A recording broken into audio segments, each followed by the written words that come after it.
ain't gonna listen to us talk some shit. It's what we do. Yes, sir. No, I'm super excited. I appreciate you having me on. As always, I'm glad you were able to come on my show a couple weeks ago. We rocked it, and I'm going to bring you on next time we do another one. So, Oh yeah, I appreciated being on your show. That was trying to get me back, got me back into doing things. So it was a pleasure being on your show and get me that little step in.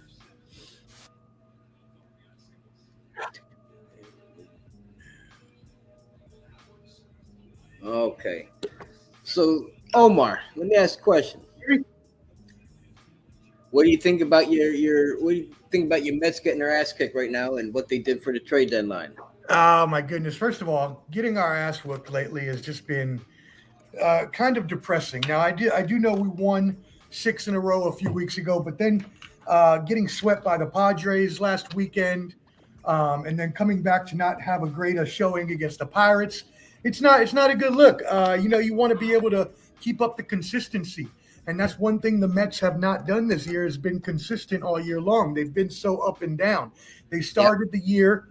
Soto wasn't on until just last month, but Lindor and Alonso were. But then Soto came on, and then Lindor and Alonso went into a slump. We Yep. also had injuries to our whole bullpen and only had uh, two-fifths of our starting rotation until we just got Manaya and Montas back at the All-Star break. So hopefully, with Soto turning it around, Lindor and Alonso starting to heat up again, and the pitching back to health, hopefully the second half will be a lot better. I know we just took the lead from the Phillies in the division, but we did.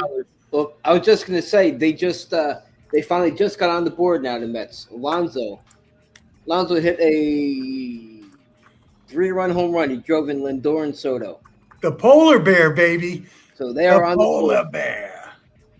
As of right now, it is Cleveland 5, the Mets 3, one out, bottom of the sixth.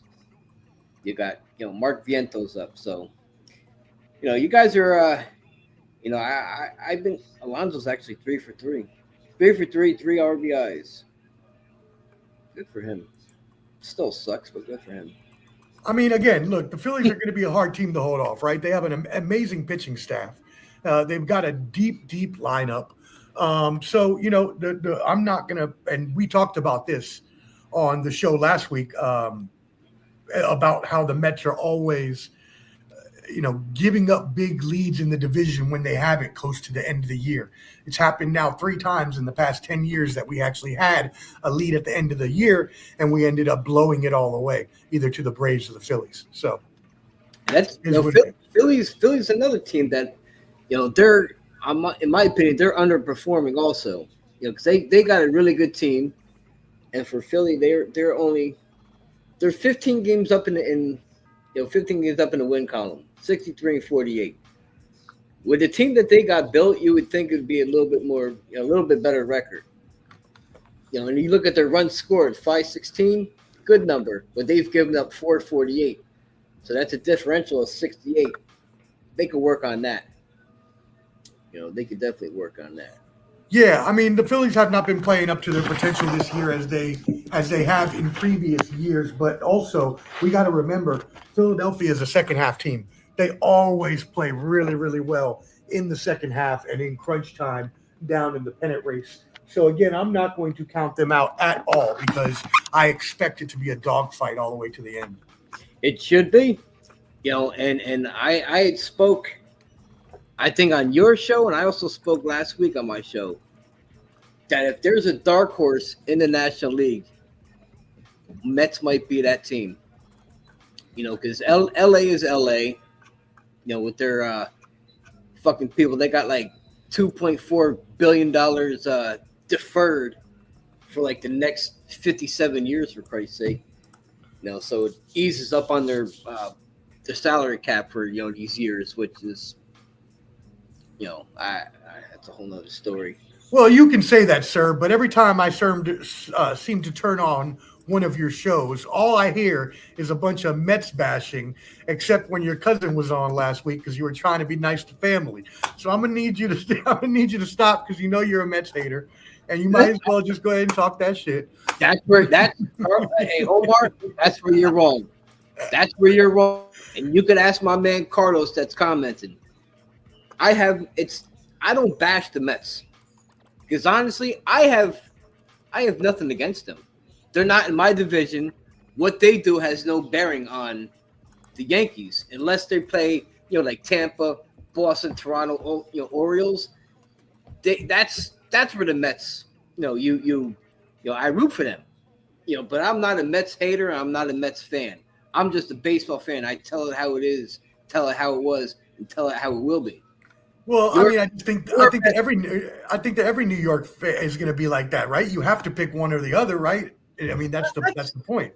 Not necessarily, I mean, if you're a fan of baseball overall, you could become a different fan, whether it's Atlanta, Boston. One of my best friends that passed away, he was my childhood best friend and brother. He was an Oakland A fan. So there's, but I'm talking about you being from New York. It's Yankees or Mets, and if you choose one, you're disowning the other. Is basically how that works. I mean, yeah. It's like the Jets and Giants. Who's your football team? I'm a Giant fan, and I've been. Okay. But the thing is, like, I didn't have to choose between Jets, Giants, or between the Mets, Yankees. When I started going to baseball games was through my late father. His PBA always ran bus trips every summer. Yankees games, Mets games. Yankee games, Mets games. My father was a Yankee fan. I started following baseball in like 1984 or so, 84, 85, around those area. And he was a Yankee fan, so it's kind of like, I didn't say, he never like pushed it on me. It was just like, getting into baseball, like, all right. And this is when the Yankees sucked, for Christ's sake. I became a Yankee fan. Mets had their run in '86 and whatnot. So, I went to many, many Mets games through my father's PBA, and I've actually been to Citi Field opening season. So I went to opening day at Yankee Stadium when they opened up, and then I also went to Citi Field, to see the Mets play there. So it's not a hatred towards the Mets. It's I feel bad for y'all because y'all ain't worth the shit, man. You can't. You guys could fuck up a wet dream. Here it is. There it is. There it is. I knew you couldn't hold it in long enough. There it is. I tell it how it is, man. No, I feel you though. And y'all ain't won in almost 40 fucking years. Y'all didn't win. Almost 40 years. Get your shit together. Just like the Jets need to get their shit together. I've seen my Yankees be shitty. I've seen them on their runs, and then I've seen them good but not good enough. Mets, you've seen them. I can't even say nothing. Now, let me ask you a question. As a person that comes from New York, the Yankees won. Is it usually paired up? A person would be a Yankees and a Giants fan, and then you'd be a Mets and a Jets. Is that usually how that works? No. Okay. I mean, because my man Carlos here, he's a Met fan, but he's also a Giant fan. Okay. Well, there you go. Well, and a good friend of mine, Nick, the Nick Shine Show on YouTube and IOW Sports, he is a Jet fan, but he's also a Yankee fan. Oh, okay. See, I had heard that. Somebody had told me that before. It was like, well, usually it's like, the pairs, but I don't know for sure. So, okay, cool. It's all about, kind of, I can't say it's how you're brought up. You have to make that choice yourself unless it's pushed over on you and you go with it. But as a sports fan, you got to figure out who you feel is the best to root for. There's my cousin. There's my cousin, Mets and Giants. So there's salute. Yeah, I mean it's all about who you want to root for. So I mean there is a lot of biased opinions, between the four teams. You can even throw in the Knicks, and there's people that try to put the Nets into like New York City talk. The Nets playing Barclays Center, you're not New York. Okay, Knicks, all right. No, I'm saying the Knicks playing the Mecca of basketball. The Nets could have stayed in Jersey, and they didn't. They're a team that they're in disarray again. The Mets. They could play at Barclays Center all they want. They're not a king of New York, and they'll never will be. Okay, I will accept that. I'll accept the outsider perspective. And that's just like the Mets. It'll never be the Mets city. They will always be the little brother. I would agree. I would agree with that. You have to. That. Yeah, you would have to. I mean, the number of championships alone would dictate that, I think. So I've seen the Yankees. Let's see. I've seen the Yankees lose as many World Series as the Mets have been to in the last. Yeah, in my 45 years of living, I've seen the Yankees lose as many World Series as the Mets have been to. Well, look, I would get on the Mark kick and start saying that you didn't see most of them live anyways, like y'all got into last week or the week before. But I'm just going to let that go and say you're right.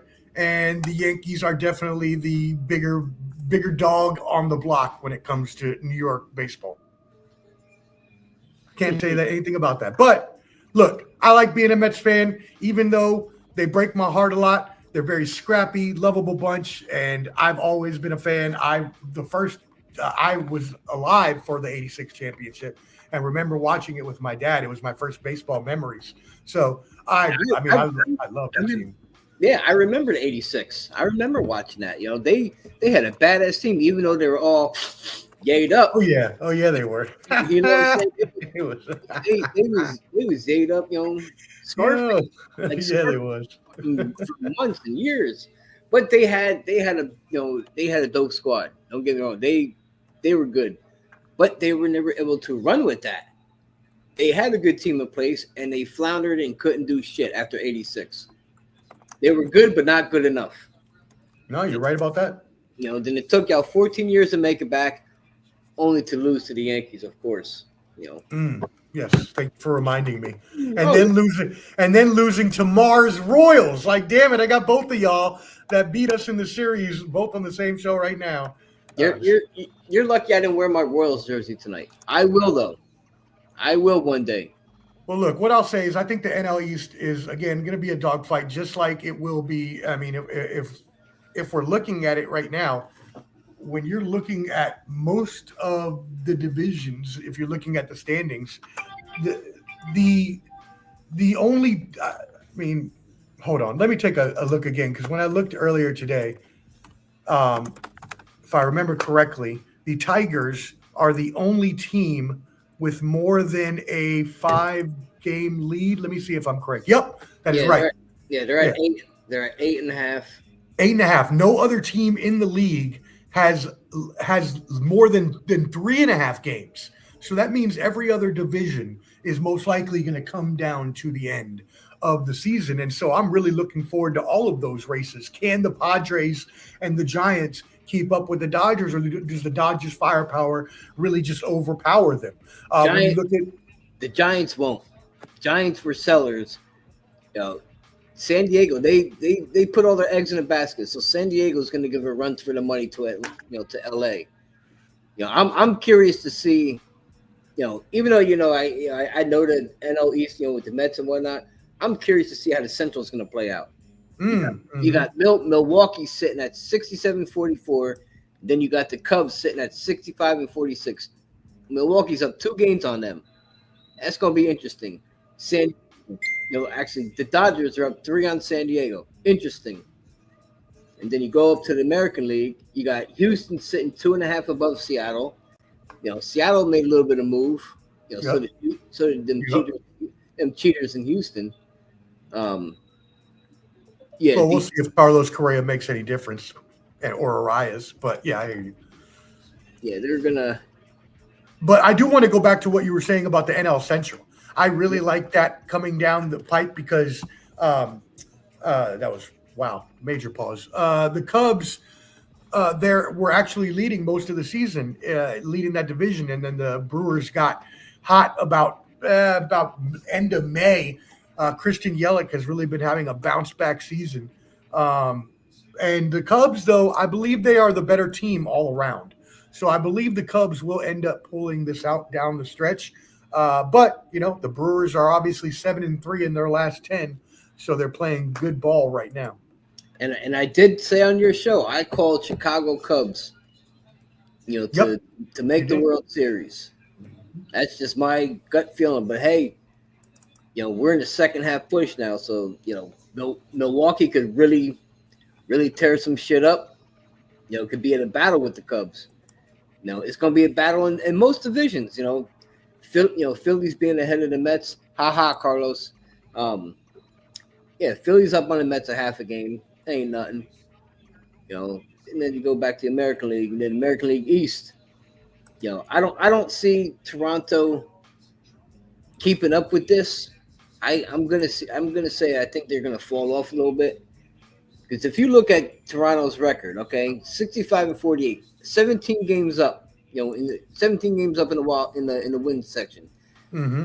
You look at their run differential. They've scored 531, okay, decent, but they've given up 515.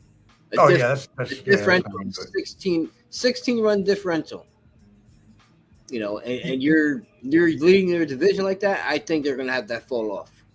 Yeah, that's a great point that you make there when you look at that kind of run differential in terms of win differential. Now, the only thing we're seeing though with the Blue Jays is that the offense has been as powerful as it needs to be, but really it's more about their pitchers all getting healthy. Now they got the Warrior God, Max Scherzer, went 7 innings of one hit ball or 3 hit ball, whatever it was the other day.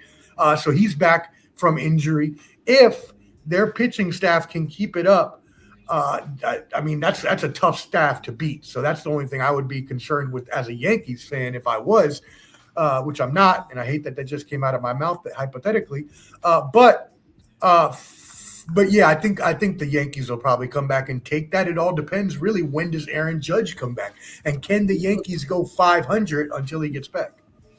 He's supposed to be coming back this week. But Okay. as I'm watching Yankees, it's now fucking 3-3. And suddenly Max Fried, certain teams like Max Fried, I don't know, man. It just feels sometimes this shit is set up. Look, man, Max Fried is a good pitcher. He had the ACL injury with the Braves, but I mean, he was a good pitcher before that. So nothing wrong with taking some L's to Max Fried. Oh, which I understand, wins and losses, but it just certain teams, like obviously he can't fucking beat them. It's like some of these teams know what pitches are coming. They got your number, yeah. You can't tell me that the pitch com or whatever you want to call that. Oh, the pitch com, yeah. You think it's hacked? You think it's getting hacked? You said that on my show, I think you did. Yeah, that's right. Look at what this government does. That's great. Our government can fucking hack anybody. Probably is right now. Oh, of course. You tell me that these teams can't hire somebody in their IT department to crack the code to listen, pay attention. I was go back down, throw their fingers down and do it the old school way. Fuck that calm shit. Yeah, I was in the military, so I can tell you I know all about that. And yes, yes they do. Yes, they can, and yes, they do. Are the answers to both those questions. So yeah, but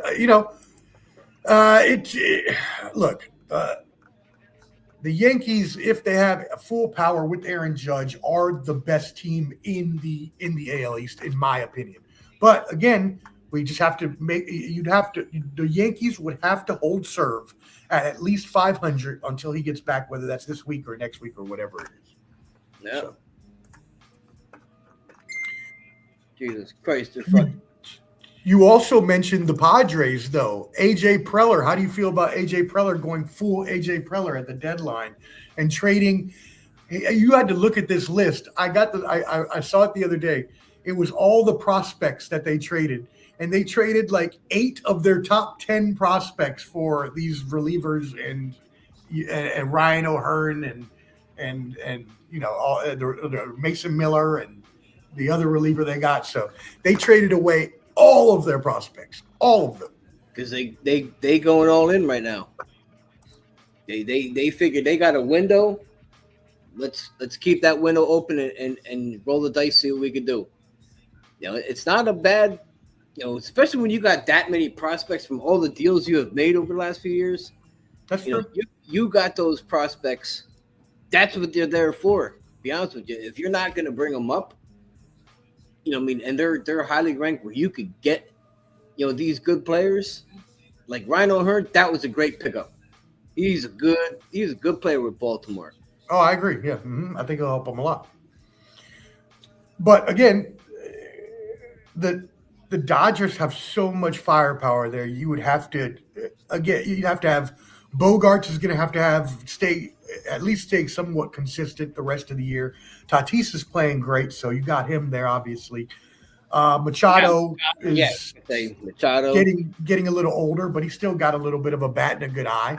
So And then they got Yerrickson. Profar. That's it. Yep. Mhm. Thank you, because my memory is not all there, but yeah, good call.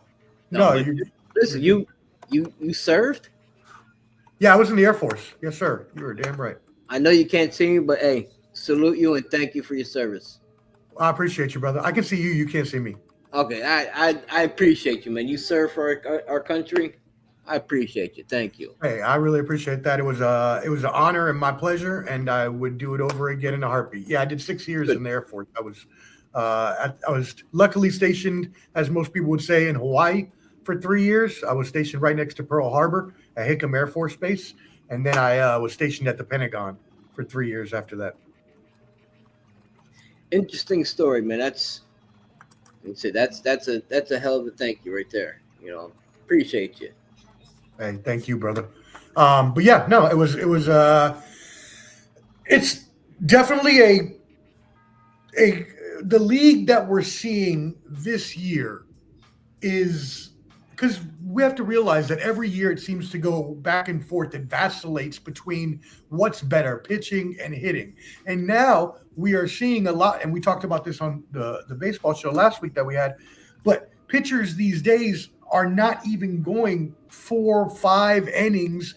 So now it's super important, where before we used to say you needed that top 3 rotation, which is still important in the playoffs, but it's going to be even more important that you are like the Mets and the Padres and do have a stacked bullpen, because the bullpen is going to be that much more important in the playoffs. How do you feel about that?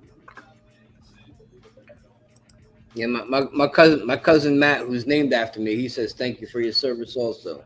Oh, Matt, Mets fan. Thank you, brother. I appreciate you. That is my dear cousin. He's a Met fan. I watched the show last week. It seems like a good. That's my blood. That's my heritage. He's family. Always will be, obviously.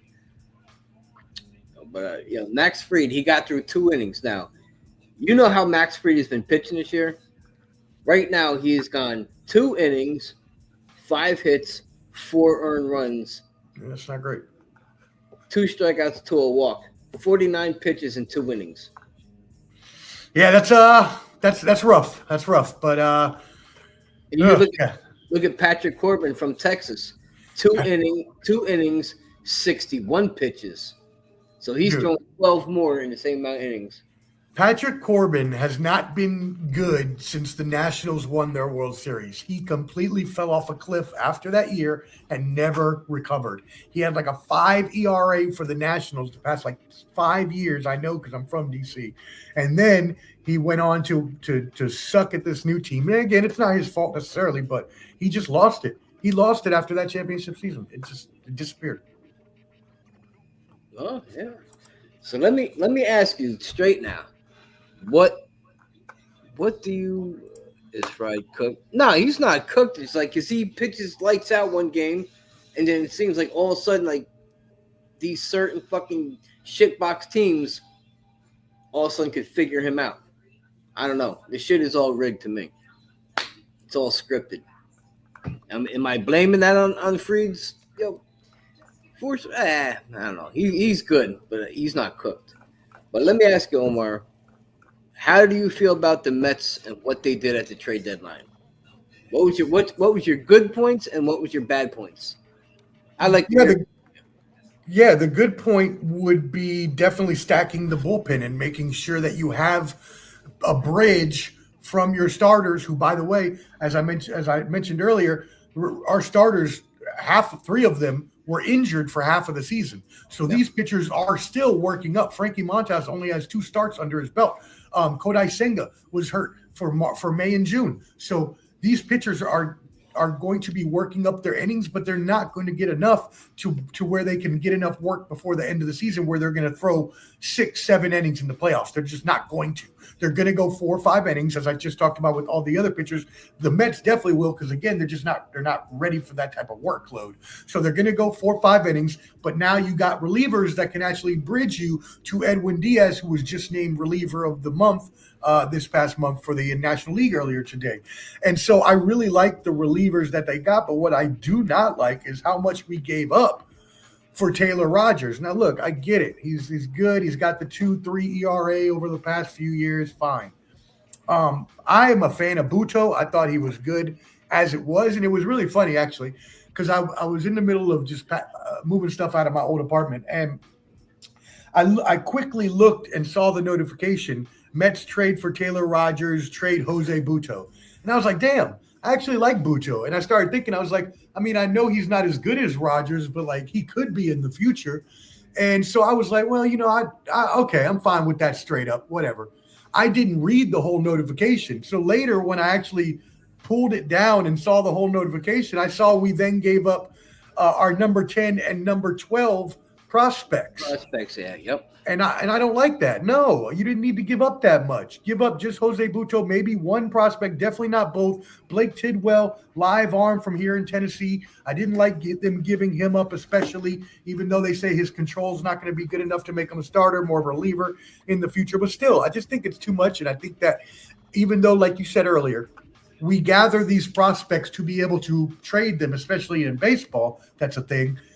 It doesn't mean you should be reckless with the trades that you make and the amount of prospects you give up and the quality of prospects that you give up. So that would be my good and bad for that.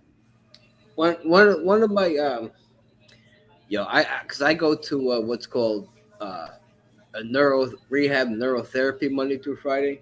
Mm-hmm. To get therapy on my from my brain injury. Yes, and sir. The manager of my day program, me and this guy became really, really good friends because I'm a little bit older than him, but he's also a diehard Yankee fan. Okay. Omar, let me tell you, we were talking all obviously before trade line leading up to it. He was saying that the Yankees need to just package up Spencer Jones Brady and get rid of him. Sell him while his stock is high, and don't pull a Gary Sanchez. And then hold him, and then let's say he doesn't pan out in the major, then you're stuck with you don't have that high of a prospect no more in him. He very well might drop down.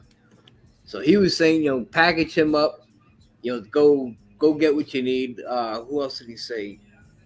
Well, I've heard the same thing about Anthony Dominguez, and I don't know how you feel about that, but I've heard the same thing. Oh, Jason Dominguez. Jason Dominguez. Yeah, Jason Dominguez. He's our left fielder. The problem is he's not naturally a left fielder. He's naturally a center fielder. So you have an abundance of outfielders. So you could get rid of him. If you go and pick up, let's say, Kyle Tucker in the offseason.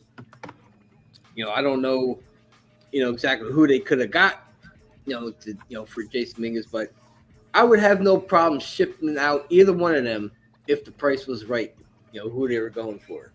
Oh, wow. Okay. I didn't think you were going to say that because I know Jason Dominguez was such a prized prospect for y'all for so many years. Yeah. I mean, the kid, don't get me wrong, the kid's good, but I would package him if you could get, let's say you get one of those top end starters that you need. Or you could go out and get yourself, an even better left fielder. Just not so much. Let's see what Jason Dominguez is doing. Hold on, give me a sec. All right, Jason Dominguez. All right, he didn't start tonight, but he pinched hit. So this year, Jason Dominguez. God, I gotta see how many games he's played. Okay, 2025. He's played 93 games. He's got 319 at-bats. Okay, he's batting .263 with an on-base of, basically 33%, 34%. Because it's .338. He's got, let's see, 18 stolen bases. Not bad. But he struck out 98 times. And he's got Only 9 home runs, 37 RBIs. Okay, so he's having an average year. What's his WAR? His WAR this year is 0.8. Yep. So he's just above a replacement player. But he has improved. He was at negative 0.1 last year. Oh, well, there you go. That is an improvement. Negative. That is an improvement. I mean, the rookie season when they brought him up, he only had 31 at bats, and even then his WAR was 0.2. But he only had 31 at bats. He played in 8 games. But overall, that's pretty good. Overall for his career, he's got 119 games under the belt, 406 at bats. He's got 15 career home runs, 125 strikeouts. He's walked 49 times in his career. He only has 15 home runs? For his career, yeah. Wow, I thought he was supposed to be a huge. His first year, they called him up in 2023. He played 8 games. He had 4 home runs. The following season, he played 18 games, 56 at bats. He only had 2 home runs. Oh. And then this year, 93 games, 319 at bats. He's only got 9. He's only got 37. So his power has not developed then like y'all really thought it was going to then. Listen to this. He's got 37 RBIs and he's got 36 walks. Interesting. But 95 strikeouts, that's a horrible walk to strikeout ratio. Well, this year he's got 98 strikeouts. So you're telling me you strike out a lot and you're not hitting for power? Yeah, that sounds like a bad combination. Actually, I know it is because I know baseball. It's a very bad combination. Power, power, average, just it ain't there. It is not there. I would. Yeah, now knowing those stats, I would probably trade him too for the right. You're completely right. Yeah, for the right price. Yeah, sure. And even let's say, hypothetically, let's say they do put him in center to give the shot in center field. Is that his natural position? His natural position was center field, right? So let's say you put him in center. He still isn't better at playing center than Judge, Bellinger, or Trent Grisham. That's a good point. That's a really good point. So you have assets where you could afford to ship out the door and bring in something you need, like a top-end starter. Just imagine, Omar, if Paul Skeens or Tyreek Skubal, one of them is coming to the Yankees. It's probably going to be Paul Skeens, and I'm going to be pissed when it happens, but I know it's already going to happen. But at least that too. Yeah, we'll probably get him. Yeah, because But anyway, the Mets have the pocketbook to do the things like they did with signing Soto. Mm-hmm. So Steve Cohen, will open up that checkbook, and bring in more and more, just like the Dodgers did. Deferred money and all this shit. Stevie Cohen's the richest owner in baseball? Yes, he is. Yeah, it was like top 2, top 3, but he is the cream of the crop, with the money. And he's not afraid to spend it. So let's see what else he can do for your Mets.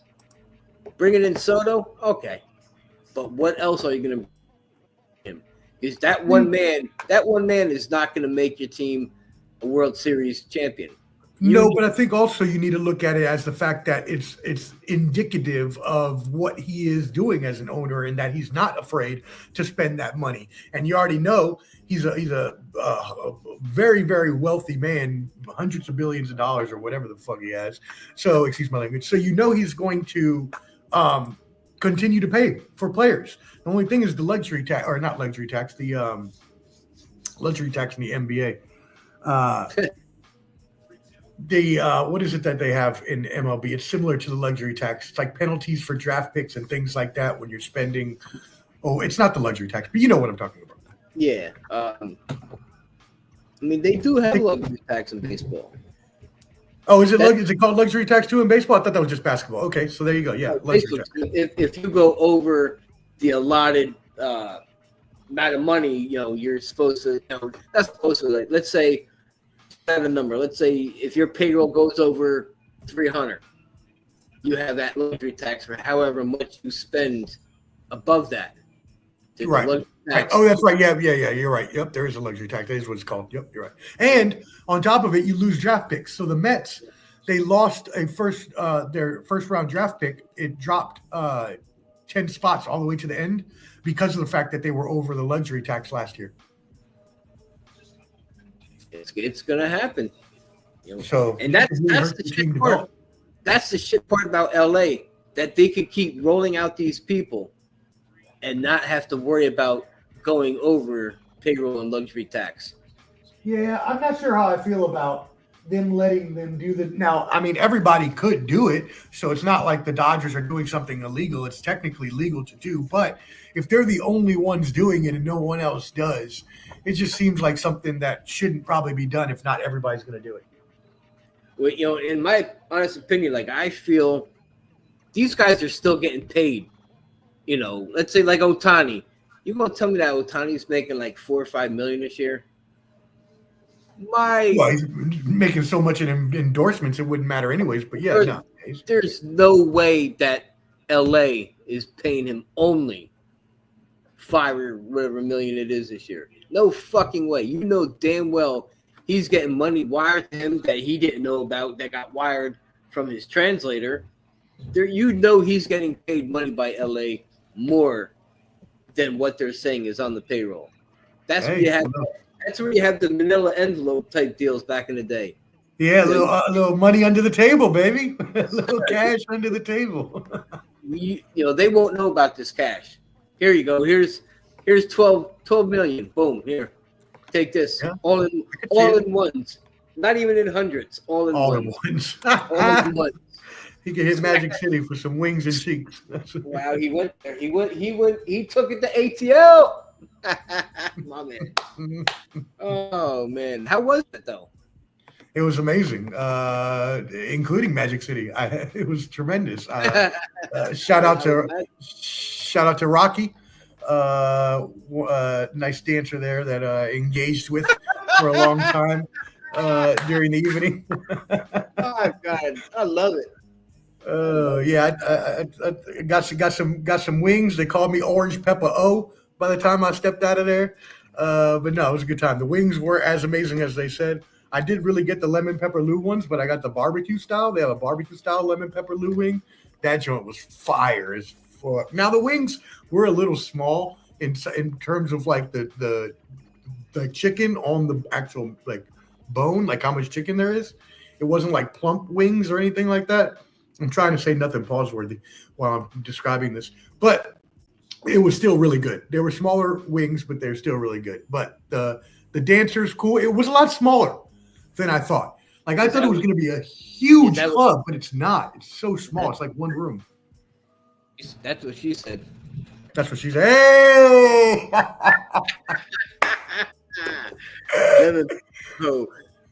So let's see. Lamar says that you brought up a good point. Dodgers aren't doing anything wrong, which they're not. Dodgers don't mind doing deferred payments because they know they'll have the capital down the road to pay those players. Which, I'm not saying that the Dodgers are doing anything wrong. It's just the amount of money that they are allowed to defer. It's over $1 billion fucking dollars, and none of that goes towards your payroll for like the next. Yeah, that's crazy. 10, 15, 20, 58 years. I mean, he ain't no Bobby Bonilla. He ain't the OG. I was just about to say they ain't giving him the Bobby Bonilla deal, so shit. There's only one Bobby Bo. Well, the problem with that though, Carlos, and you and I both know from being former Mets fans, when the Wilpons didn't want to spend any money, that when you have these teams where the owners don't want to spend money, I mean, look at the Pirates right now that don't spend any money and don't even want to keep their good players. So it's just, it's hard to incentivize teams to spend more if their owners don't want to win and if they don't have a history of winning or a history of that money. And I've been saying this, about certain teams. If you own My cousin says more like coupons. That's fucking great. Um, a lot of these owners, It's the truth. you own a professional sports team, professional, Mm-hmm. and if you don't reinvest in your team, why are you owning a goddamn team? That's my thing. Like, as a sports owner, you either are doing it for one of two reasons. A, you're a huge fan of the team or the sport in general. Like, if I bought the Mets down the road, like that would be why, right? Because I'd want to. And I'd want to do everything really good to make the team as best as possible because I would want them to win. And then you look at the other side of why someone may invest in a baseball team because the owner wants to just make more money off of it and be as miserly as possible and cheap as possible, like some of these owners are, not spending money so they can make money for themselves while the team actually loses money as they go on. So it's And I see what you're saying, Lamar. These owners are the true DH, but just thinking about. I think Brother says Carlos said need a minimum cap. These owners are greedy. Yeah, they are greedy, but it's hard to say a minimum cap because you can't somewhat convince players to want to stay there. Let's say you offer somebody like 4 years, 60 mil, or like 4 years, 100 mil. A lot of these guys might not want to take that money and these low market, they're not going to go nowhere. Like signing with Pittsburgh or signing with the White Sox or the Rockies, like Marlins, you're not in shape to go anywhere. So why would you want to go sign there when you could get that type of money, if not better, from another team? So it's hard to put you got to spend this much. As much as we want it as a fan, that's hard to dissect it and put that into words because guys maybe don't want to play where they play. They won out and they'll get better money, or if not the better, same amount of money, but for a winning team. As y'all both know, that's what the Mets did for so many years.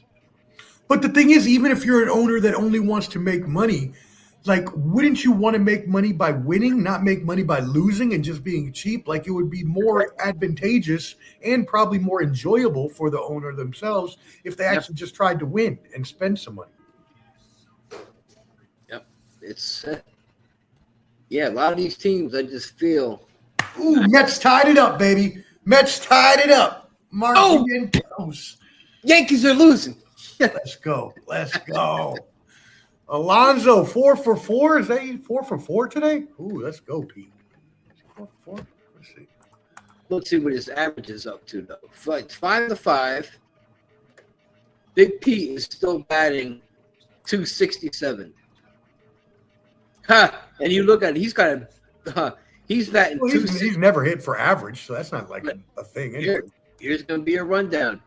He is batting .267. Okay, he's got a better average than Nimmo, Lindor, Soto, McNeil, Vientos, Mauricio, the whole team. Yes, the whole team. Yeah. Beatty, Alvarez, Marte. Marte's got a better average, .275. Man, your Mets hitting is man. I don't even need to tell you. What? Yeah. And look, Pete's having a great year though, so I'm not even mad at that. Pete's having a really good year. Be prepared to lose him. Hey, you know what? He might opt out. I would if I were him. I would opt out of the contract after this year. He's having an amazing season. He already has 27 home runs now or something like that with the one. He's got. All right. Big Pete now has. Where's the Mets? He has almost 100 RBIs, and we're not even into August really yet. So Pete Alonso's having a great year. You're right. He probably will opt out and should opt out and try to get a big contract. And the Mets, if they were smart, would be the ones to pay him, considering he's homegrown. I was thinking about that the other day. I was like, okay, we could let Pete walk and keep Vientos at first base or whatever, blah, blah, blah, blah. But look, man, Pete came up as a Met. He's about to break Darryl Strawberry's record for most home runs by a Met. He has 251 now with 252 after tonight's home run. So he's now one away from tying Darryl Strawberry for the Mets all-time lead in home runs. He's homegrown. We drafted him. Keep him. He's a fan favorite. The fans love him. Like, come on, what are we doing? Me and Carlos have had the same conversation about Big P. Like, if you want him, pay him. Pay the man the money. But I mean, yeah, this year right now he's got 25 home runs. He's up to 90 RBIs. So I mean, you should pay him. It's at what cost though? Yeah, you're right. With the luxury tax we talked about earlier, that would be the only thing. Because if not, you think the owner is like afraid to actually pay him? He's not. He's just was trying to, pay the contract. Stanton just hit a 2-run shot. Hey, he's back on top.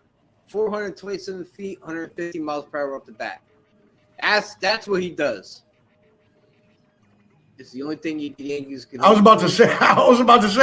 You better be glad that's what he does because he don't do nothing else. I know. But that has been a horrible trade for y'all. Like, I don't remember what y'all traded for him, but I'm assuming it wasn't nothing. He just hasn't panned out for y'all as he was with the Marlins. Of course, he wasn't going to be. Of course, it's going to be what the Marlins were. That's tough to replicate that. Let's see. We're going to go back and check him real quick. What he's done for the Yankees, like his best season. Stanton. Hold on here. The polar bear, baby. Polar Pete, baby. Let's go. All right, so his best years with the Yankees. Let's see. All right, his home run years with the Yankees, he's had 38. Then he was hurt in 19 and 20. He had 3 and 4. Then 2021, he had 35. In 22, he had 31. In 23, he had 24. And in 24, he had 27. Okay. That's actually not as bad as I thought. That's actually not, 30 home runs nowadays is not a bad number. Most people aren't hitting 50 or 60 like the big dumper is this year. They're just not, or Judge did a few years ago. Most people, the better home run hitters in the league are going to hit maybe 40 at the most. Like Pete might get you 50, but you're not really going to have outside of Judge and Pete and maybe Ohtani, you're not really going to have people having over 40 home runs really. So, and the dumper. Yeah, the big dumper. Yeah, looking at his career numbers, he's only had 3 seasons where he had 100 RBIs or more. Only one of them were with the Yankees. In 2017, his MVP season, 59 home runs, 132 RBIs. Damn, I forgot he was a MVP. That's crazy how far we've come. I completely forgot he was MVP. His next best was 2014. Miami, he hit 37 home runs, 105 RBIs. And then with the Yankees, in 2018, that was his first year with the Yankees, he hit 38 home runs and 100 RBIs. So hasn't cracked 100, the rest of the time with the Yankees. This is that's not good. 1, 2, 3, 4, 5, 6, 7. This is his 8th season with the Yankees. His second highest season was 97. And that was in 2021. So you get what you get from him, and let's hope it's a bonus. Yeah. Right. Yep.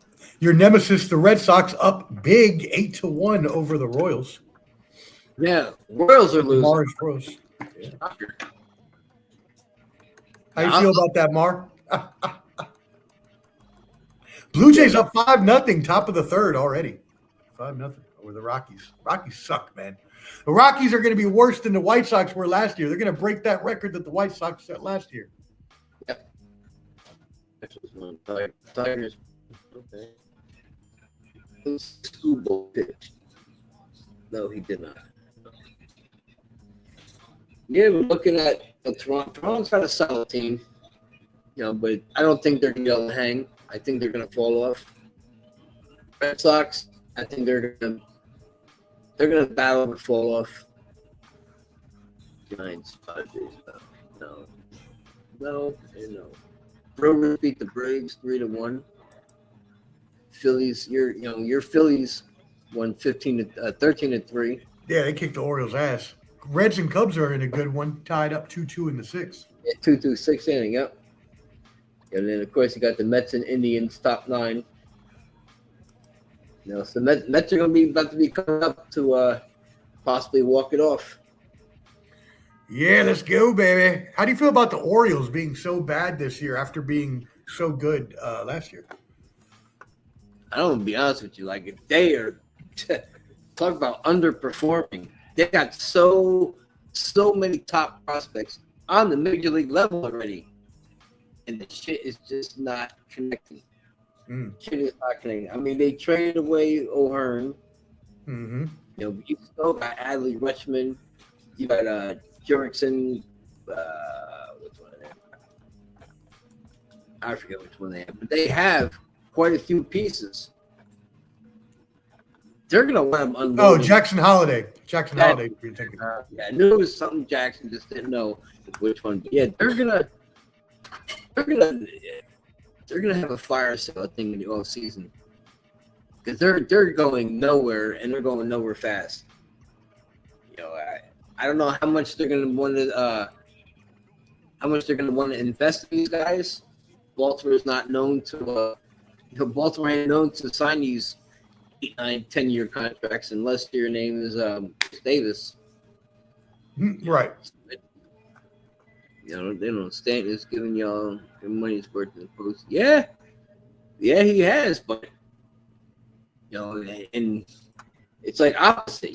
Judge kills, regular season, not too good in the postseason. Stanton, has been too good in regular season, and then he's been on fire in the postseason. So you get what you get from him. It's a bonus. Hopefully he does get out to the field, because when he plays the field, he's actually a little bit better of a player than as opposed to being a DH. So get his ass out there, in right field or left field, and let's see what he can do in the field. Because he might be getting stiff, because he's getting older and lazy. I can't even say lazy. He's getting older, and maybe get his ass on his feet and put him out there. Give him a shot out and see what happens. Let's see. Hey, give us my road to the thing. Yep. Well, leading up to the postseason, Stanton is an expensive ghost. Yeah, he is. He is Lamar. I can't disagree with that either. 100%. All right, so I want it was Dookie this past season. He's been Dookie's entire fucking career in the major leagues. Don't just give me, this past postseason, like. Oh no! Why did you do it? No, Mar. Why did you do it? Oh God, bless you. Get a rise out of me. Oh, you damn right. Damn right, he's Dookie. Damn right, he's Dookie. I don't care what anybody says. He's as my man. What the hell is his name? Ari Spears says he garbage. As he says about like Angel Reese, she garbage. Oh, Judge was terrible in the postseason. I didn't do that to MJ. Yeah, you did, Lamar. I know what you're doing.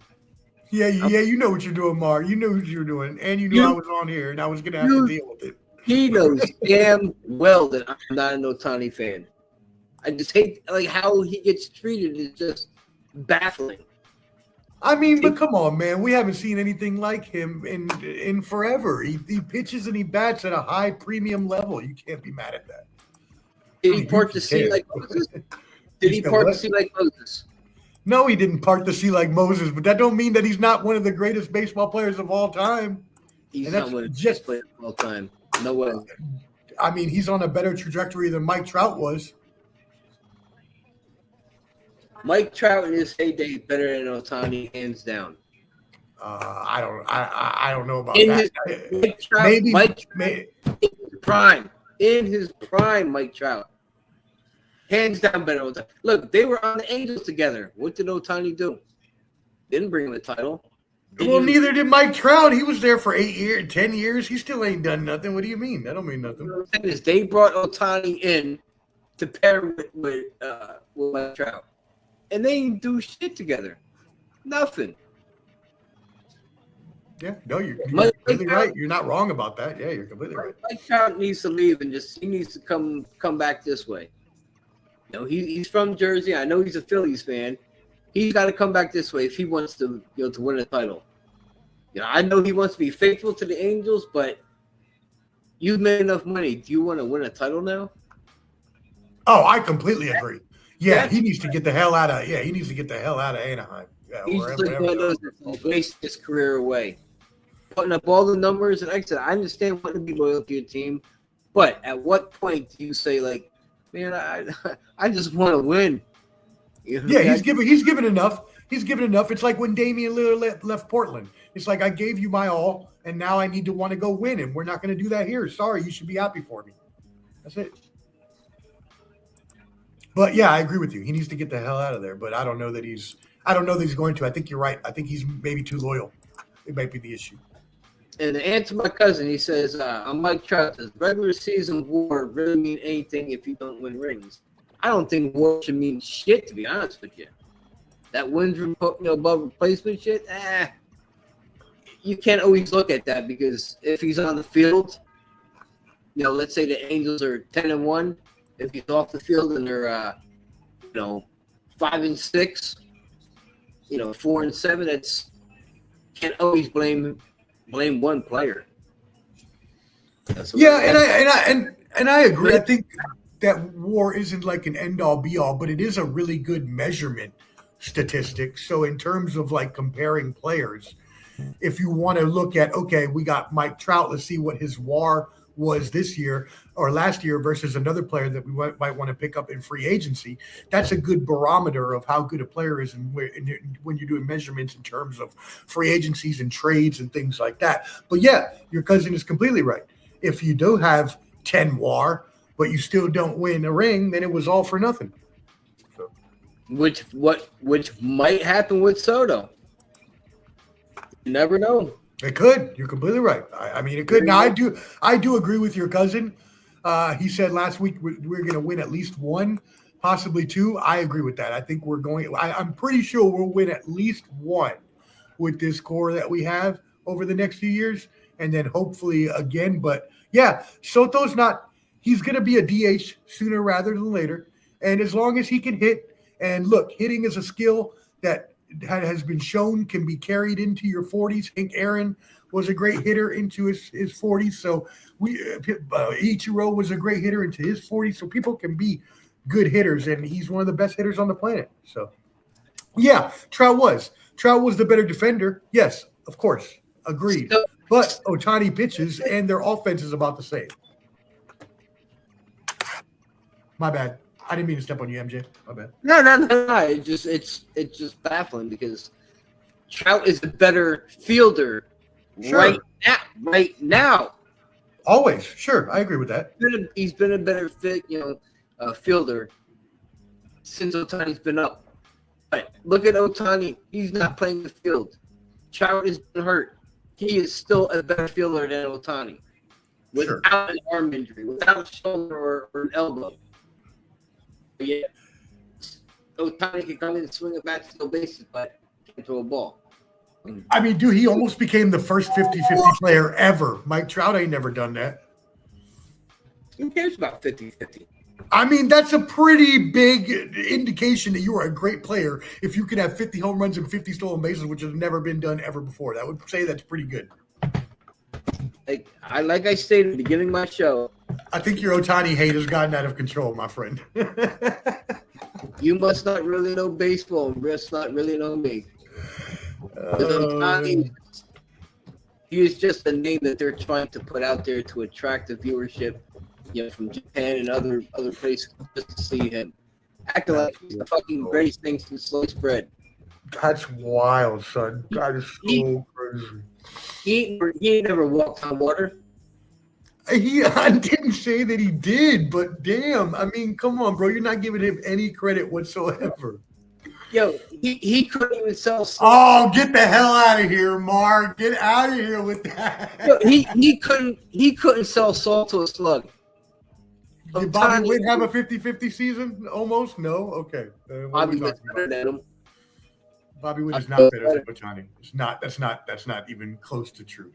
Listen, I don't know what kind of read they have down there in DC, but you need to come up to Jersey and get that flyer. You know, that'll straighten your ass out and you'll realize Ohtani's not Ohtani. They altered the rules for this dude. Made the bases bigger. You know, don't hold him on. 2 throws over. If you don't pick him off, he takes second. So he knows after those first 2 throwovers, he can get a walking lead, and they're not going to fucking hold him on. So yeah, but anybody can do that. But why is he so much better at it then? Because they're catering to his punk ass. So you believe that they instituted all of the, and I've heard you say this before, you truly believe that they instituted all those rules just for Ohtani? Not all, but I think a lot of this shit, that's why he's able to do what he's doing. Okay, I get because it. The rules, and the pitch timing, like all that plays a big part of the game. Sure. Soto has 20 stolen bases this year, if you didn't know. Why? Because he does exactly what you're saying. He takes running leads when there's they have the 2 pitches over already. He's got them timed to the point where he's, whatever. Anyways, so yeah, I agree. It's gotten much easier to steal stolen bases. So I will give you that. Getting to 50 is probably the same as getting to 40 would have been in the past. So think about this, Omar. Just imagine if Ricky Henderson or Vince Coleman played with the rules now. Yeah. Played with the bases out of the art now. Yeah.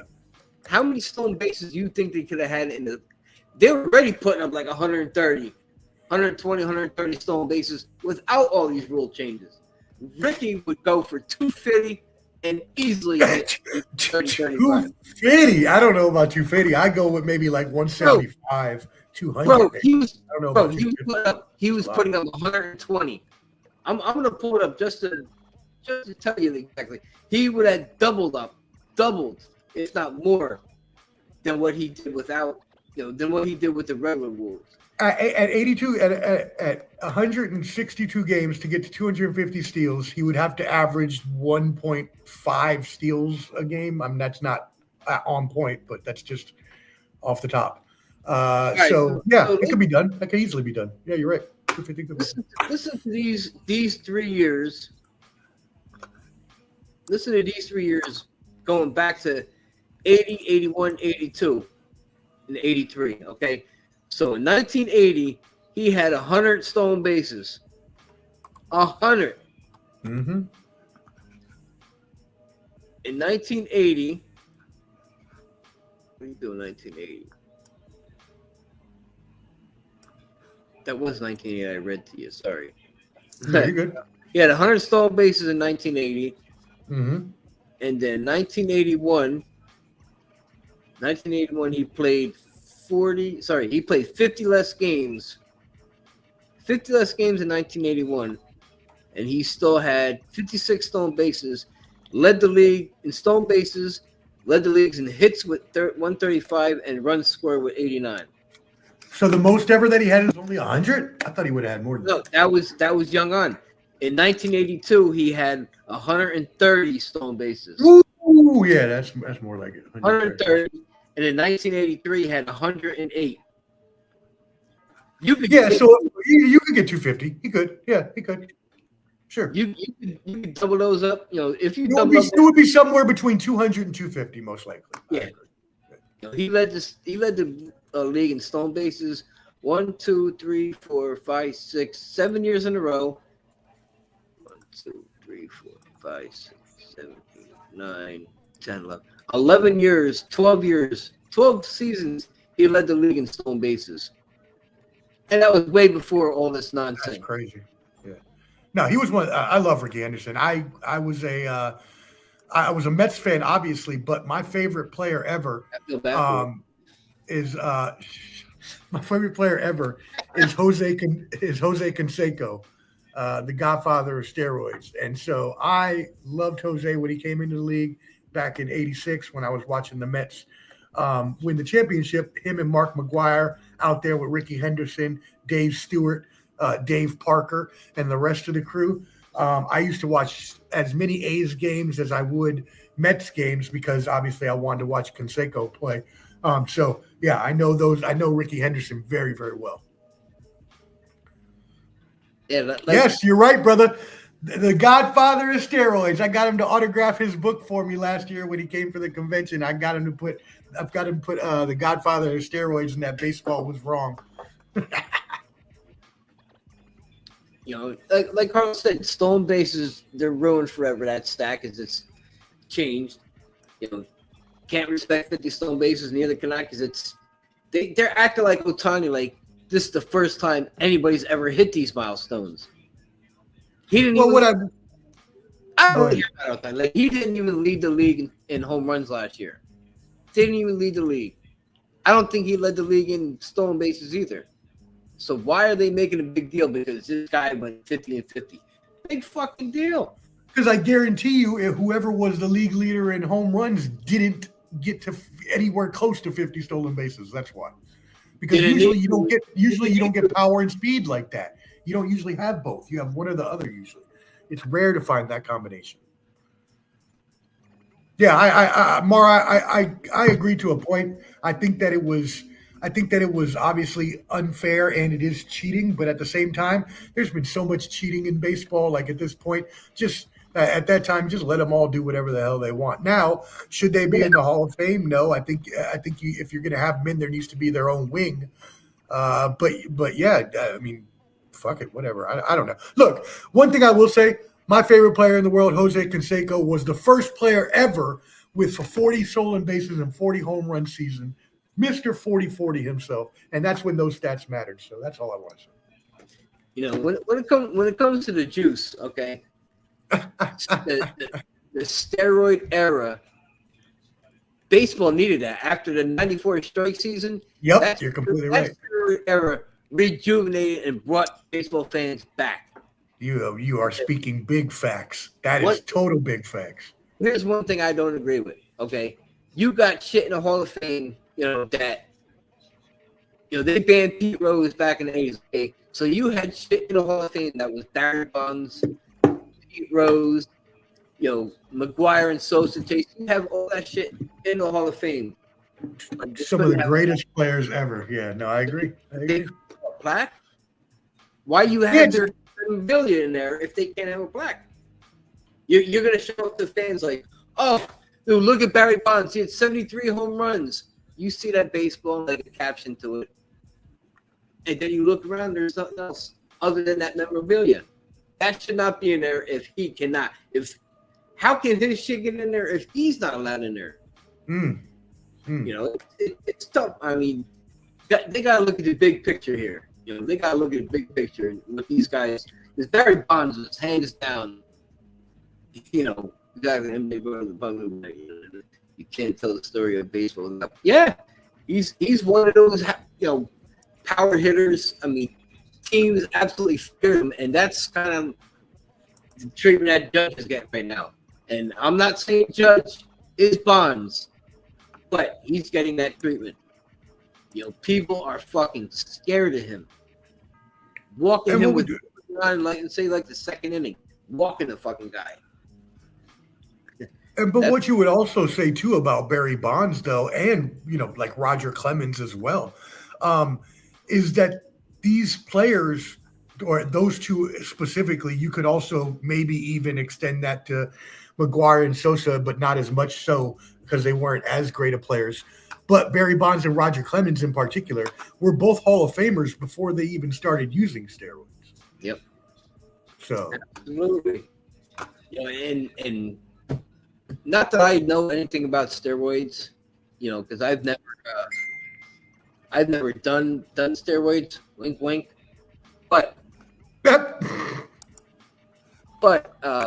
you still need that hand-eye coordination. Yep, exactly. All right, Omar, we about to what time is it? Yeah, we about to wrap things up. Yeah, 10:10. Yeah, we ran pretty late, but I appreciate you coming on. You wanna let the audience know where they can find you and link up with you and kick this shit. Yeah. I really. Oh, yes, sir. No, I really appreciate you having me on. Always a pleasure talking ball with you. I'm going to have you on the next time we do our MLB show. We're going to do another one here in a couple of weeks, so I'll let you know so we can get you back on for the next one. So for all of your fans, you can catch MJ on my channel. We talk baseball as well. If you'd like, please subscribe on YouTube. That's the thing we want you to do most. You can see it's at Ball and Buds, BALLANDBUDS. So again, YouTube is most important. Please go ahead and subscribe there. We got sports and entertainment talk, weekly football, baseball, UFC, boxing. Like tomorrow, I'll be covering country box here in Nashville. So I do interviews with boxers. I just had one with Evan Holyfield a couple weeks ago. So yeah, definitely subscribe on Ball and Buds on YouTube. And that's the most important thing for all your sports and entertainment. And I really appreciate you again, my brother. Oh, thank you, man. Thank you for being on my show. And I will have you back again. This ain't gonna be like a one and done. You will definitely be back. But I just want to give a shout out to everybody that's listening. My man Lamar, brother of mine, Carlos, brother of mine, my cousin Matt. I got you, Omar. So I appreciate everything. So I just want to give a shout out, to my family. I want to give a shout out to my neurotherapy group. Bancroft is my neurotherapy. I give appreciation to them because they helped me so much. I want to appreciate and I want to send out to Neuro Restorative. She was my physical therapy, physical therapist. Her name is Sandra. Thank you so much for how much you have helped me along my journey. Without you, I wouldn't be as far along as I am now. So now I'm at Bancroft, still following up with therapies. I want to shout out my man Ken at Bancroft and my man Andrew. Just want to shout you two out because you guys are Yankee fans, and I appreciate you guys. And I let them juice across all the boards.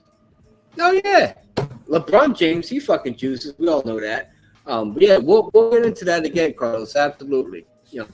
A lot of them do steroids and you just don't know about it. I mean, you can see it, but they just don't announce it.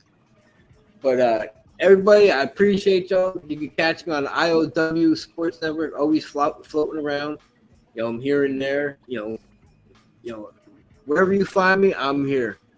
I be talking. So catch me on Instagram at JerzeyBoyMJ. Catch me on Twitter, JerzeyBoyMJ. This is what we do around here. We talk shop, and we get this baseball rolling. So Omar, I want to thank you again. I appreciate you guys. Everybody, I hope you have yourselves a good night. Get some rest. Jersey Boy MJ out, and I will see you next Monday. Be blessed, brother. Be blessed.